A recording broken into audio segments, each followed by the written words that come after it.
Emotional intelligence, the case for self-awareness. Someone asked me during an interview, how do you handle stress? I told them two ways, self-care and self-awareness. I then continued to relate to them that the self-awareness drives the self-care, meaning the more I am aware of what it is that is stressing me out, the more effective I can be with self-caring my way through and out of the stress. For example, I may be stressed about a tough conversation I had with a coworker. If I find out what exactly in that conversation bothered me, then I'm able to make the choice of how to care myself towards wholeness. Now, this will require a bit of work, firstly in the self-discovery phase, for which I will need to do some self-examination to find out what exactly has triggered me and why.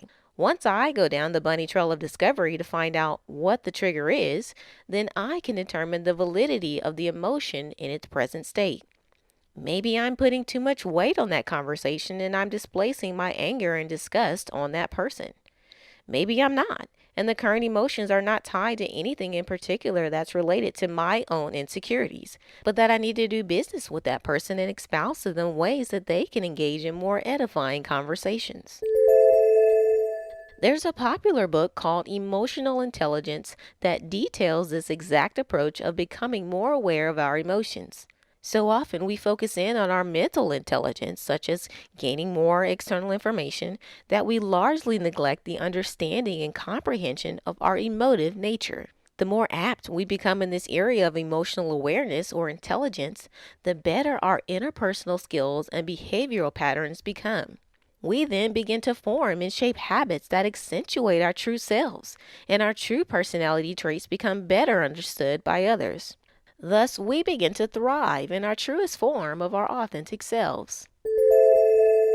I cannot tell you how many times in my conversations with people, especially while working as a chaplain, that people have told me that they haven't spent the time on themselves. They tell me that they've put everything else before learning themselves. I've often heard this from those who are in the latter years of their lives. It's clear that these individuals have spent much of their lives just running on fumes of external interactions. They've allowed those experiences to shape their responses, thought patterns, decisions, and habits. When I would ask them certain questions about why they did this or that and why they feel this way, most often the reply is, well, I don't know. I guess I haven't really stopped to think about it. Again, these are people who are in their 40s, 50s, 60s, and 70s. They suddenly wake up for a moment and realize, oh wow, I guess I should have looked into that.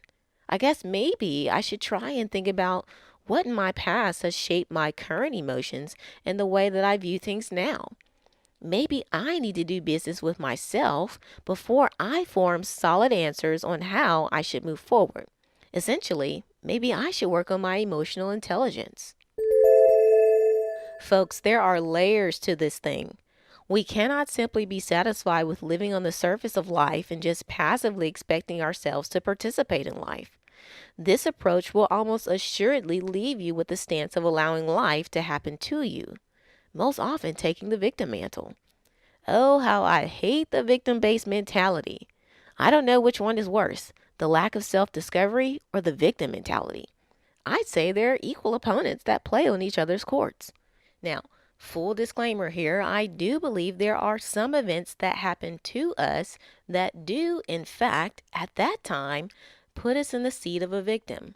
But these events should not be our ultimate defining identity or driving force for the way we view everything else in life.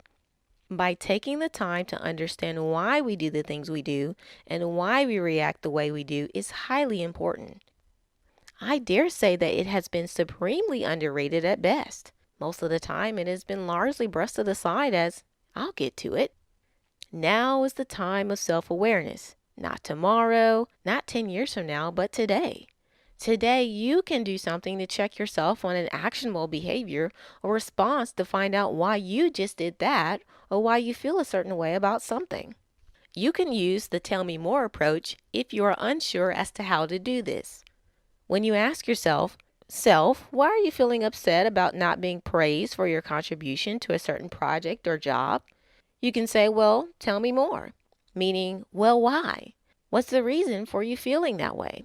Then when you answer that first question, keep going.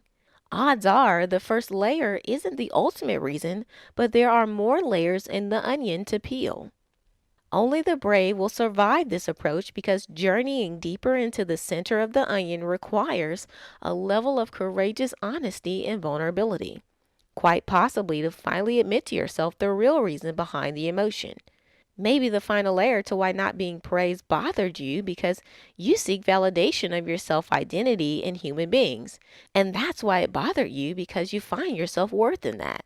When you finally get to the core and admit whatever it is now up to you as to whether or not this is a trait, belief, or practice you want to continue to ascribe to. The best way to answer that question is to see where your previous belief has landed you. Previously, you've probably allowed it to get to you and stress you out and allowed your emotions to go all out of whack, causing all kinds of emotional roller coasters and instability. I'm sure you would agree the inner turmoil you have suffered has been crippling and it certainly has stressed you out to the max. So, now being emotionally intelligent and self aware, why would you continue to cling to this? You now have the keys to a new life of wholeness and victorious living. While you may not get a new automatic behavioral response right away, as these patterns certainly were not created overnight, you now can begin spotting out the emotion that has taken you captive all these years and work towards no longer allowing it to drive your life and your negative responses. Again, only the brave dare enter into this quest of self awareness. But for those who do dare and enter, the reward is truly great.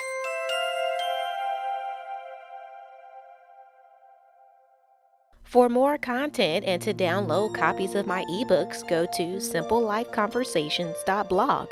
That's simplelifeconversations.blog. Be sure to subscribe to this podcast channel to get the latest episode of Conversation Starters.